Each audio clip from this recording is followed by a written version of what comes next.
Hello friends, welcome you all once again in our own channel. Friends, in this channel we discuss book chapter wise, not superficially. Friends, we are discussing book Dying to be Me. It is written by Anita Moorjani and it is about her near death experience. Friends, if you want to listen previous chapter of this book, then you can go to channel's playlist. You will find here from chapter 1.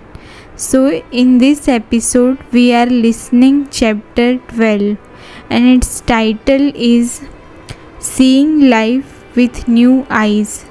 So let's start again and deep dive into author's beautiful life journey.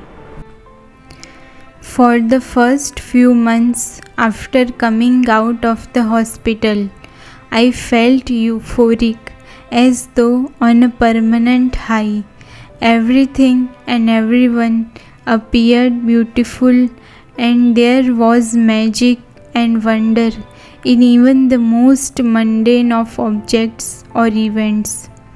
As the months passed, I began to feel that I needed to do something with my life again, but I didn't know where to begin to pick up the pieces. The world wasn't the same place as the one I had left behind. I had spent the past 4 years dealing with being sick. During that time, my entire focus was on the disease. And now it was gone.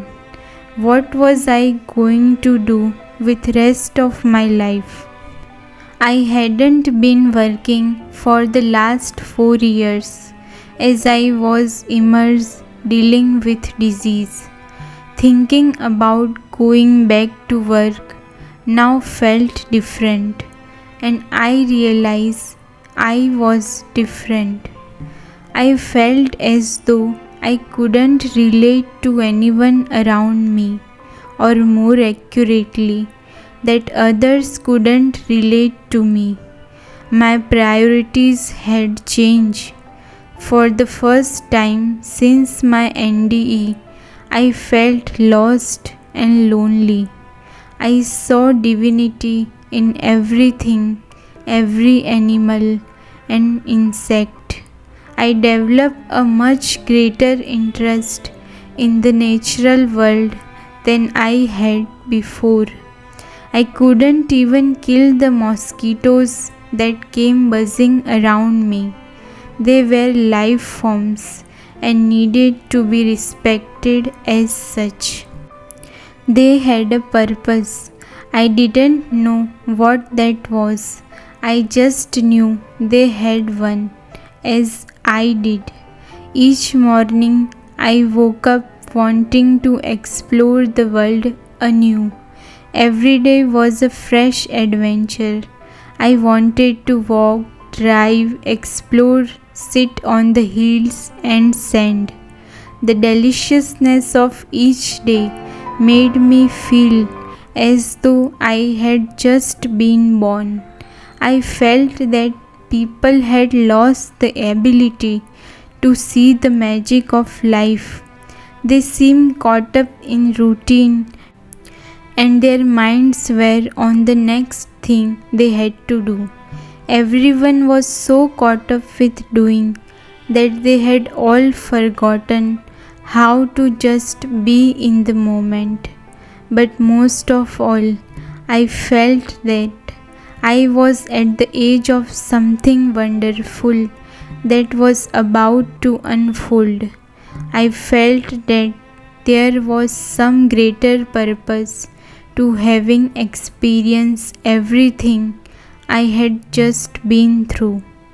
I still didn't feel that I had to do or pursue anything for it to happen. I just had to be myself fearlessly. In that way, I had been allowing myself to be an instrument of love. I understand that This was the best thing that any of us could possibly do or be for both the planets and ourselves. Since I realized this, problems just didn't seem that big anymore. I felt that people were taking life and their problems too seriously, which is what I used to do. In the past, I was drawn into other people's dramas as well as my own, but following my NDE, I just felt blessed to be alive and to get a second opportunity to express myself here. I wanted to be as much me as I could possibly be. I really didn't want to get bogged down with all the mundane, minor problems and issues such as worrying about the future, money, work, or household and domestic issues.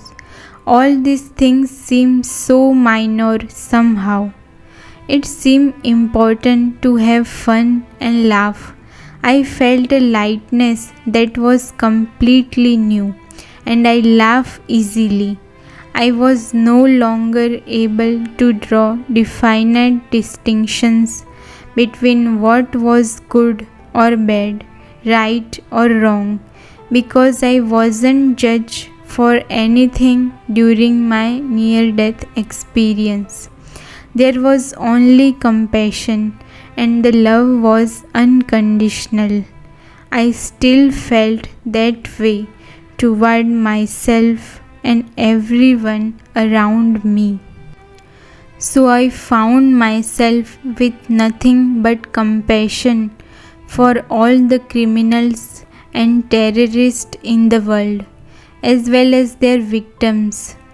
I understood in a way I never had before that for people to commit such acts, they must really be full of confusion, frustration, pain, and self-hatred.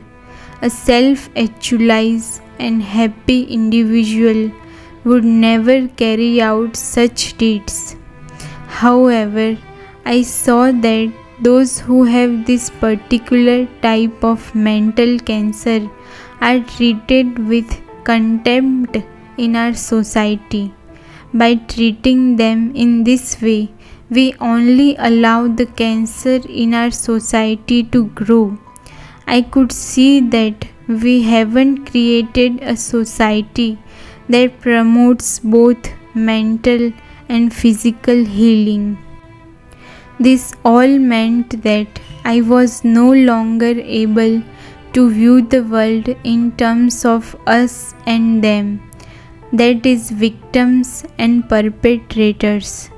There's no them, it is all us. We are all one, products of our own creation. Even perpetrators are victims of their own self-hatred and pain. I no longer viewed death in the same way as others did, because I knew they had transcended to other realm, and I knew that they were happy. It's not possible to be sad there. So that's all for this chapter. If you want to listen previous chapter from this book, then you can go to channel's playlist.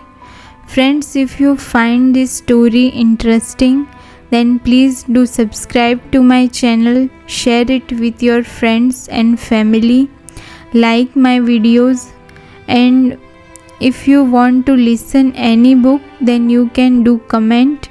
I will consider your comment, and we will meet again with next chapter or maybe some new interesting book.